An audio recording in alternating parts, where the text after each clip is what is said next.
Bom dia, boa tarde, boa noite, crianças. Tudo bem com vocês?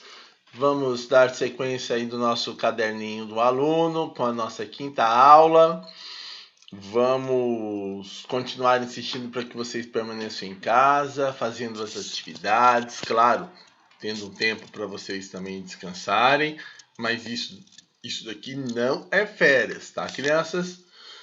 Continuando então com o nosso caderninho do aluno. Na aula de hoje nós vamos ter o conteúdo chamado deslocamento de equilíbrio e equilíbrio químico. O equilíbrio químico a gente retomou na aula anterior e nós vamos ver o que pode provocar esse deslocamento. Deslocamento com relação às reações, né? Que quando eu tenho um equilíbrio químico, eu tenho a chamada reação reversível.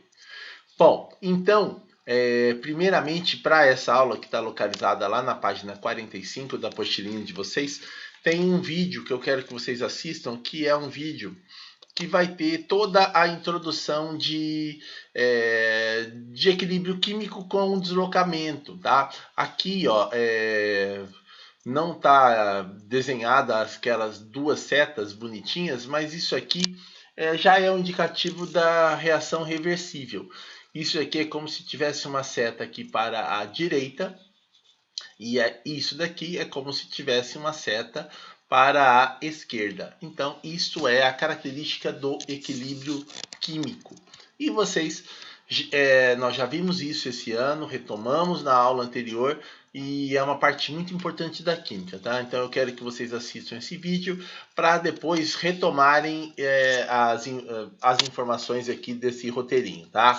E esse deslocamento de equilíbrio foi proposto pelo químico francês, tá? Henri-Louis Le Chatelier, tá? E ele basicamente, aqui vocês vão ler, mas ele percebeu que tendo alguma perturbação no equilíbrio químico, a reação química ela dava um jeito para voltar ao equilíbrio, né? Então eu provocava uma alteração e dando um tempo para a reação química, ela voltava lentamente ao seu equilíbrio químico, tá? Então, ele viu que alguns fatores atrapalhavam, né, esse equilíbrio químico de se estabelecer. E um desses fatores aqui, ó, é a concentração. O que acontece? Que se eu tiver uma equação química no equilíbrio, a velocidade da reação direta, que é para a direita, é igual à velocidade da reação indireta, que é para a esquerda. Então, o que acontece aqui quando eu altero a minha concentração? Vocês têm que imaginar, no caso, a reação química como se fosse uma balança. Tá? Vou colocar aqui, por isso que eu coloquei essa balança aqui, crianças. Então, essa aqui, quando a balança está equilibrada, é justamente o equilíbrio químico da reação. Então, quando eu aumento a massa deste lado aqui, essa balança ela vai ficar desequilibrada. Então, para eu voltar a ter o equilíbrio, concordam comigo que eu vou ter que colocar a massa desse lado aqui, até novamente eu restabelecer o equilíbrio químico? Perdão, aí o equilíbrio da balança. Mas quando a gente tratar de concentração, é o mesmo raciocínio. Tá bom, crianças? O que acontece? Eu aumento a quantidade de um material, pode ser de qualquer lado da reação química, lembrando aqui, ó, que pode ser reagentes, pode ser produtos, tá? Então eu aumento qualquer um desses lados. Vamos supor que eu aumente desse lado aqui, ó, então do lado dos reagentes. O que vai acontecer? A minha reação química ela vai provocar uma velocidade maior da reação de formação dos produtos, para eu voltar ao equilíbrio. Ou seja, se eu aumento a quantidade aqui de reagentes, esta velocidade aqui ela passa a ser aumentada para eu produzir maior quantidade de C e D, para voltar ao equilíbrio. tá? Essa velocidade ela diminui, tá? Que é para a esquerda, porque é onde eu tenho os meus reagentes maiores, em maior quantidade, melhor dizendo.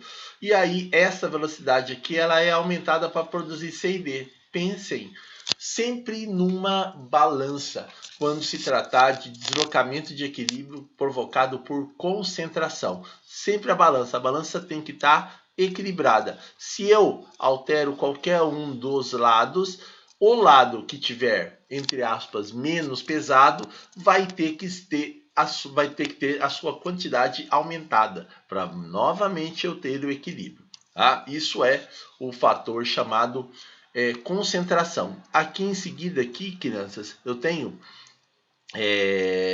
o fator chamado de pressão. Tá? Então, quando eu tenho aqui uma pressão dada no sistema, aqui eu vou ter essas condições aqui, ó. Por exemplo, ó, se eu aumentar a pressão, o equilíbrio desloca para a direita, porque é o lado que tem menor volume. Então vamos lá, ó.